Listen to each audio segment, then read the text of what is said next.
In this video, I am going to show you how to install VirtualBox.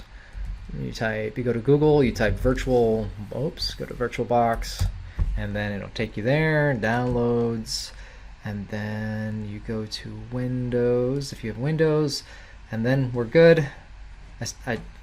We got this one going.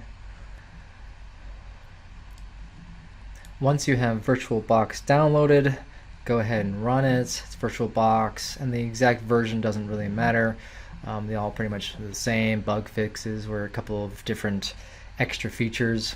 VirtualBox is free, which is kind of nice. All right. And so I'll just click through it and install it. All right. And install.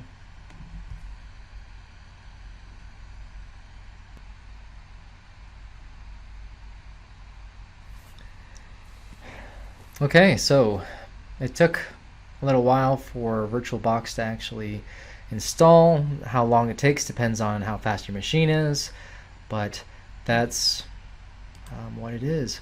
Now, VirtualBox is from Oracle. It's free. There really aren't any strings attached. Alright, so this is what happens when VirtualBox is up.